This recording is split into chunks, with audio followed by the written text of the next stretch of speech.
The Sultan Qaboos Grand Mosque has got 5 minarets.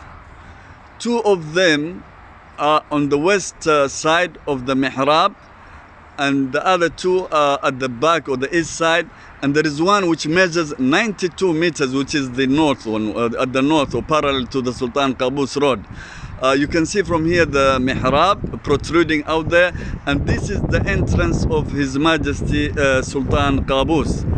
And the outer layer is made of sandstone, and the sandstone was brought all the way from India but carved here by 55 Rajasthanis who spent 5 years carving this beautiful sandstone that you see here, while the other sandstone is also from India, but made of Tajikilia sandstone. And the dome that you see over there is actually made up of 2 layers. There is the inner layer, which is made of mosaic golden dome, and is capped by a tasa, or known as tasa, or the crown, which has got like radiating ribs. So between the 2 domes there is a 2-meter gap.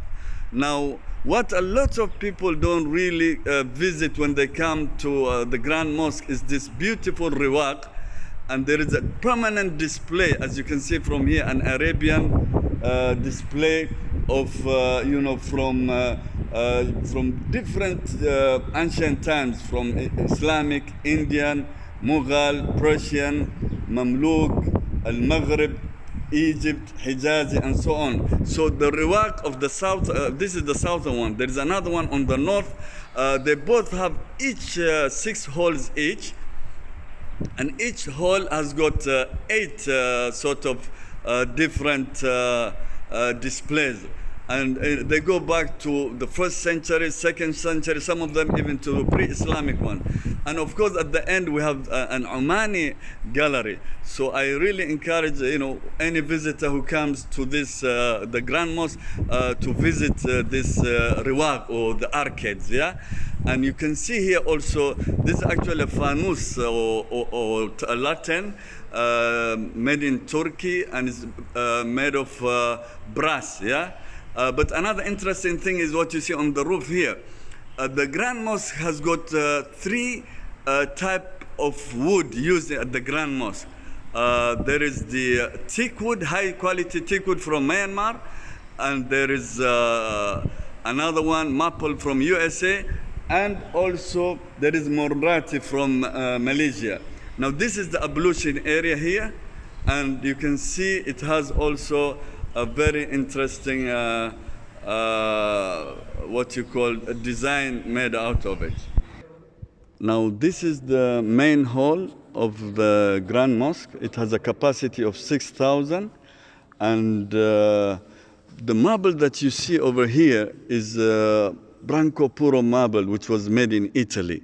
And the darker ones at the arches there, they're also Italian, but they're called Bardiglio. And the stained glasses over there, they were designed and made in France. Actually, there are 12. And 6 sort of petal rosette and 8 pointed stars are visible from there. So if you look on top, you have got the 8 million pieces of mosaic work designed beautifully to be kind of asymmetrical with the carpet, which I'll come in a minute. But the chandelier here was designed, the crystal part, by Swarovski, and this Swarovski was, initially founded in 1895. It's 14 meters in length. It weighs 8 tons, and it has 1,122 lamps. Or lights, and also it has got metal, sort of gold-plated crystal. But ultimately, the whole thing was made in Germany. Now, the other beautiful part of the mosque is obviously the carpet.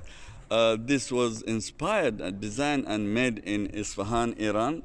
It's 70 meters by 60 meters, and it was made in Mashhad. It took 4 years to make, and 600 women made this. And also what is fascinating here is got 1.7 billion knots, and they use 28 natural colors. Some of the colors are from right here in Oman, from pomegranate, from fruits, and even from trees. The beige color, for example, was inspired by the pomegranate fruit, which is grown in Jabal Akhdar. Now we go to the mihrab. Now the mihrab, it took 3 years to make, and it has got 2 parts. It was done by craftsmen from Isfahan. They use gold leaf flower, and also they've got this geometrical floral pattern, and also glazed tiles. So I will show you in a minute as you get closer. So the mihrab, he has got like Fairuz, dark blue, yellow, green, and cream. And the twisted rope, which is here in like fine gold and was made in Germany. And the outer calligraphy that you see here is Surah Al-Baqarah, yeah? Surah Al-Baqarah. And most of the calligraphy work done in Grand Mosque is of Thuluth. Or the Thuluth, which is the official of the Omani government's official calligraphy. And there was a famous Omani who passed away. His name is Hilal Rawahi. Did most of the work, but the craftsman came here to design it. So the Quranic verses have been also designed in blue and gold, which is the local traditional kind of colors. And Jazakumullah khair. This is Abdul Wahab Al-Busaidi, and I thank my brother Muhammad Sawafi.